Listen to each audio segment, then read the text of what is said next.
Hello beautiful people, and welcome to the start of a new weekly reading vlog. I never do intros like that, but you know what? It's exciting. Life is exciting. Hello my friends, it is Monday. I just got back from my first class. Put some laundry in the laundry. Made myself a smoothie. Have another class in a minute. However, it is a weekly reading vlog. Welcome to the start of a goddamn week. The first book I'm gonna be reading this week, actually I'm gonna read it all today, is this one. This is Anne of Windy Poplars, the fourth Anne book, which I'm supposed to be reading for February, and well, look at that, it's the last day of February, so I have to read. No, I have not started it. Will I finish it? Absolutely. At the audiobook from my library, I'm gonna listen to it, annotate it, read along, have a good time. Obviously I have other stuff to do today. I have like homework. Ew. But the main point of this week and the things that I'm reading this week are 5-star predictions. Now I did a video literally in August of my 5-star predictions. Actually, I might have posted it in September, but I filmed it in August. Anyways, it was like a fucking long time ago, and I still haven't read most of those books. And I really would love to do another 5-star prediction, but I'm like, you can't do another one if you're not actually reading the books you think you're gonna give 5 stars. And it was like an eye-opening thing for me. I really can't think of a great book I read like this last week, and I was like, we're gonna change that. I mean, hopefully. They are 5-star predictions, and I may or may not be a fortune teller. Who knows? Give you a little refresher. The ones on that list are, oh gosh, I have to use my brain. Find Me by Andre Achman. This is like the sequel to Call Me By Your Name, Library of the Unwritten, and One Great Lie by Deb Coletti. And obviously, and Windy Poplars, because I've been giving all these 5 stars, because I'm a whore. Anyway, oh my god, I've been talking so fast, and I thought we used all my time, but I didn't.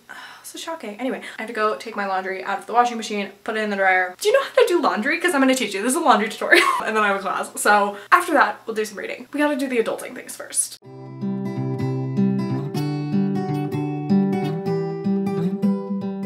Hello party people. I am looking rough. That is how I'm feeling. This is what 6 hours, maybe more than 6 hours of stress does to your face. Hello my friends, it is now Tuesday.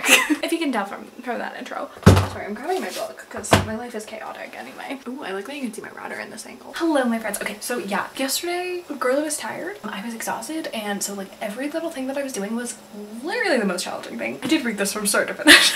I don't know how I don't know how I did it. It's like gonna be my new motto. Like I really don't know how I did it, but I did, and I'm here. I don't know how I'm still here. No one knows. Anyway, I finished this book and I tabbed it. There's not a lot of tab. So let's talk about it. We're gonna have a little spoiler discussion.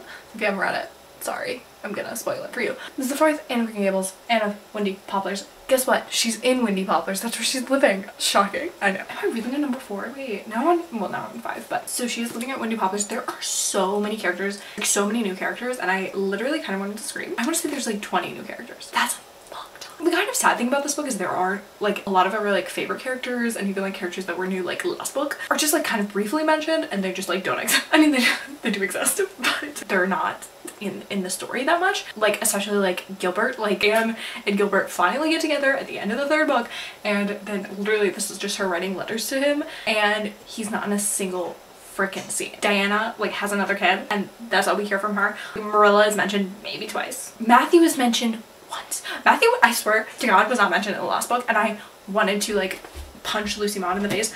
But also, Lucy Maud, I don't know what kind of crack she puts in these books that not only makes me want to keep reading them, makes me so attached to them, and makes me, even though I keep saying like I hated all these things about it, not that I hated, that I didn't like all these things about it, I fucking adored this book. Like, who let you be this witty, this funny, this like poetical? And then also, there's a part where she introduces a new character who, I remember his name, he's like a little kid. She introduces this little boy who I forget his name, but he reminds me of this other little kid character that was introduced in the 2nd book. And then immediately, like legitimately, maybe the next chapter kills him. And I'm not saying like someone kills him, I'm saying like Lucy Maud herself murdered the guy. I mean like he died from like pneumonia or something, but like, and I knew him for like a page, and I was like, you have me in tears. You have me in tears. I mean, I did really like this book. This was Anne's like 3 years before the wedding. She dealt with like a lot of these kind of annoying characters in her life. We had like the first part, which was like the kind of popular rich family who were like being dicks to her. The Pringles, I love that they're called the Pringles. I was like, literally get me a can of Pringles right now. I mean, they came up with Pringles, so obviously we would understand why they're famous. And then there's a bunch of like other neighbors and stuff who are like honestly kind of like, I don't want to say forgettable, but like it is kind of hard and kind of annoying because like this is such a, I don't want to call it a bridge book, but I kind of want to call it a bridge book because like you know that she's literally in this town for this book and she's not gonna come back. Like these characters might pop in like once in a while, but I really just don't think we're gonna see these characters again. So the fact that it was like this whole book about like these 20 new people in her life was a little much. I'm not calling out Lucy Maud. The fact that we're on a first name basis is kind of hilarious. Me and Lucy. But yeah, anyway, I did finish it. I think my favorite thing about this book was that we really got to see how like Marilla and Matthew's like raising of Anne had made her into the person she is. You know, I feel like you see a lot of their different personality traits in Anne, which I just loved. I loved that so much. Obviously, I mean, like, you're spending so much time with the character. This is like 3 years.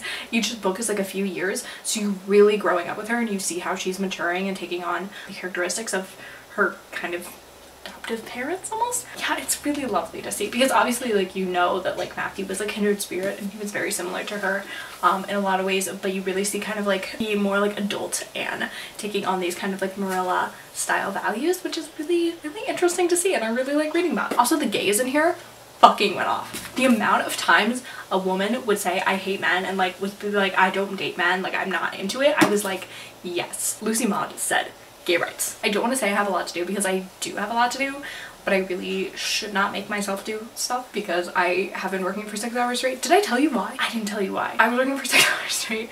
So I was applying for my major in creative writing, which is what I plan to do with my entire life. It was due yesterday, but I submitted it early. They actually emailed me this morning and said, we actually want at least 10 pages for each of the things you submitted, and you submitted like 5 pages, and like you have to come up with those like right now or by the end of the day. And did that send me into a tailspin? Naturally, I skipped my creative writing class to creatively write and figure the fuck I'm doing. But the next book I'm gonna pick up for my audiobook, I'm gonna pick up Find Me, because I did listen to Call Me By Your Name as an audiobook when I first read it. I do have the physical book, and I want to say I have physically read it. Great audiobook. I don't support the narrator because of Cannibal Hammer, but I don't think this one's narrated by him. If it is, that would be like shocking. Call Me By Your Name has such beautiful like prose, lyrical and like kind of poetic almost in some ways. So I'm hoping that has the same sort of vibe in this like sequel. But yeah, so that's gonna be my audiobook, which I will need while I make thumbnails and such. Generally chill the fuck out, because I really could use it. I'm just gonna say this, like, I just deserve it. I just deserve it, okay? I'm sorry, but is this book only about the dad? Rip me. So I was planning for that to be my last update of the night, because I was just gonna like lie down, listen to my audiobook, and like go to sleep. Something has happened in this book, and I know I said so far it's just the dad's perspective. I just like don't know how to bring up this point, but they're talking about incest. A like semi-graphic scene of incest / assault. For what reason? She's like, I wanted my brother. What? Why is that just a story that someone tells? It's not a major character. It's not. Why? Why is that in this book?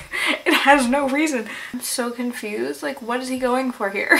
Hello, my friends. Have I not updated because I've been putting off talking about this book? Yes. It has been like a full day. I finished Find Me. I'm sorry, I just rubbed my eyes. I finished Find Me.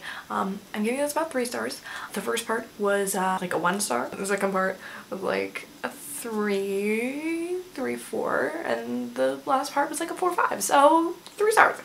This book was crazy because like it went from literally making me like disgusted and like wanting to DNF this book, literally not understanding anything about this. I was like, okay, this is the definition of the male gaze. Like I just don't like, I don't know how I can deal with this, to like I kind of cried because of what happens in the end. And I was like, the fact that the first part that I'm talking about is the dad's perspective, and it's just so useless. I mean, parts of it, I'm really stretching it here, like parts of it are not like slight parts of it, but lordy, why did I have to suffer through that to get to Elio and Oliver? Like, why do you do that to me? We're done talking about it. I'm now reading The Library of the Unwritten. I'm now like 40-something% into it because I just did my nails and I've been listening to that. This is a little bit different than what I thought. I know this is about like a library where unwritten books kind of like are sentient and somewhat alive, but basically we're in hell. So like we're following, I want to call her Kate or Claire who was sent to hell, like she, you know, went to hell, and this was like her punishment. She's working at this library, and then there's like demons and stuff, and then there's this one like human guy, and you're trying to figure out his deal. But the kind of main plot of the story, as it seems, is that there's this one book that's like the devil's big book of devilness. There's like a few pages of it missing, but they have kind of some idea of where they are, and they're trying to kind of keep it out of certain hands, and it's very interesting. I didn't really think we were going to go into, like, I had no idea this was set in hell, so I didn't know we were gonna have like the politics of like heaven and hell, but I am really enjoying it. Yeah, I love stories like this, I really do, and I find it's playing a lot with morality, obviously. Sorry I don't look as cute as I normally do. I had a spin class today and so I had to shower. I have a lion's mane, and then I'm going to spin again in like 12 hours. So you know that TikTok sound that's like, I'm addicted to this? Like not medically, but like I am. That's me. Anyways, I'll update you when I have more things to update you on. Let's all take a moment to appreciate the sun today, because I love it. Hello my friends. It is a fresh Saturday afternoon. I didn't update yesterday because I had a freaking busy day, but I'm updating now. I hung out outside in the Sunday sun for a little bit. I'm obviously not outside anymore because I had to edit, and I still do, but also because it's kind of cold. I have now finished The Library of the Unwritten. I don't know what to give this because I loved it, legit loved it. I'm taking off my glasses because the glare is kind of bugging me. I really, really love this book. It had so many like morally gray characters. I love the library aspects. I loved the heaven and hell aspects. Like the way it ended, like sets up, I just scratched my face, sets up the next book, and I'm like, what is gonna happen? It was such a fun like adventure, but it also was like had a lot of depth to it. I don't know, it was great. It has a similar vibe to Addie LaRue, which was like another one of my 5-star predictions, which I did give 5 stars. Spoiler alert. I like teared up a little bit. Like I don't know if I should give it 5 stars. It's definitely 4, but I'm wondering if it's 5. I think I'm gonna sit on it for a little bit, because obviously I want it to be 5 stars because it was on my 5-star predictions, but I don't want to just make it 5 stars just because of that. But I don't know if it deserves. I don't know. I have one more book to read for this video, and that is One Great Lie by Deb Coletti. I'm very excited to read this. I think I have it on my iPad, because if you didn't know, I have an iPad mini, which I use as a Kindle, basically. I use it in class, and like literally people make fun of me, and I'm like, I'm literally 19 years old. Like, I'm an adult, like why are you making fun of, like, the fuck? Yes, I do have it right there. Can you see it? I have a lot of other books too. So I'm going to hang out and read that now. I really want to play Sims, so I'm just like working my way to doing that, I think, at some point tonight. Here she is. That one summer can change everything is the tagline. I love a summer story. I love set in Italy, I think. It's a mystery-ish. All good things. I'll let you know once I start it, you know? Like once I like read a page, you know?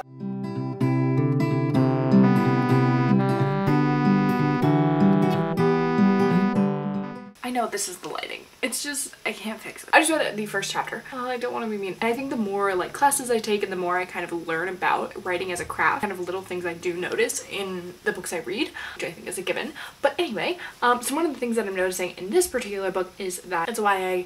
I think I pitched it to you, yeah. And it's actually written in 3rd person. I don't know if anyone noticed or anyone knows, but a lot of YA I guess mostly contemporaries, but just in general, YA is typically written in 1st person, and middle grade is usually written in 3rd person.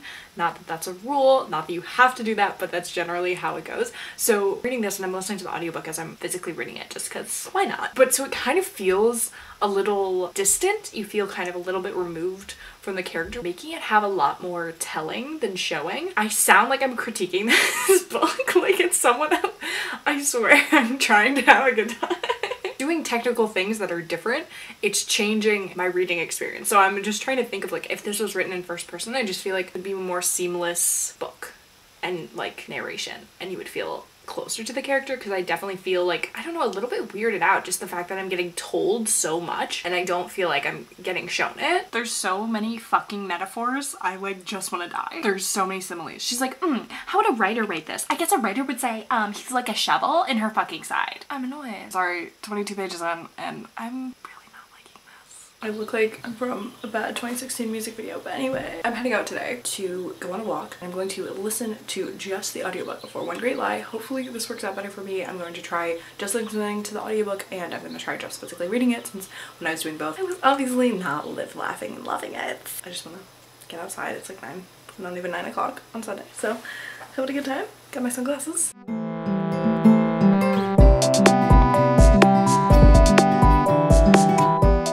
It is now Monday.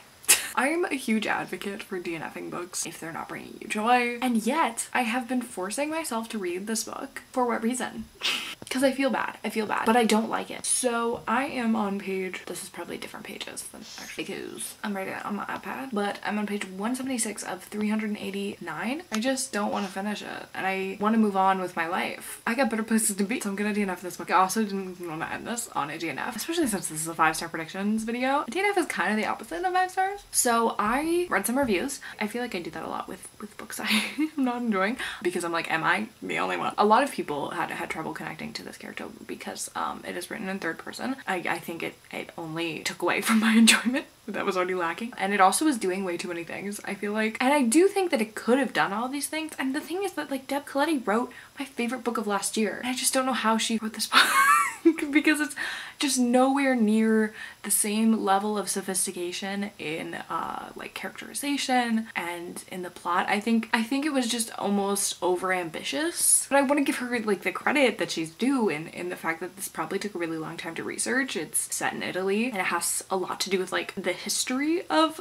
Italy and of like this one particular family and like this mystery which is so not well thought out. Well, it would be interesting, but it's just not. Each chapter has like a random fact about a forgotten woman, and specifically like a forgotten writer or poet in Italian history, which is really interesting. But it's also like not that important to the story. It like doesn't really add anything to the story. I mean, I would love to like read about them. And then there's also like a romance. I'm not like, why? I think that it definitely is saying important things and is also talking about sexual harassment. More than anything, is talking about how we view famous people differently no matter what they do, and even if they do very horrible things, it takes us like a longer time to I guess recognize those things, and like that's a super important thing to consider because it's just like gross. Like this guy, it's disgusting, like he's icky as fuck, and like I don't understand how no one has like caught on to this, but it's I guess because he's super famous and like people don't want to say anything because they're like, ah, that's just how he is. But it's like disgusting of how you're treating these young girls. Addressing those concerns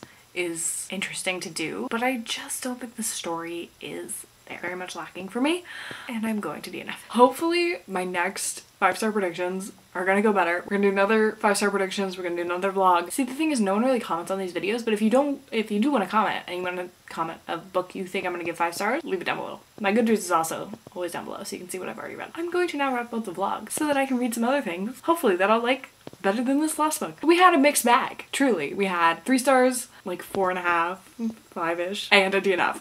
Like what? So weird. Anyway, I hope you got something out of this video. If you did, give it a like, give it a comment, like and subscribe, do all the things, and I will see you in my next video. Bye!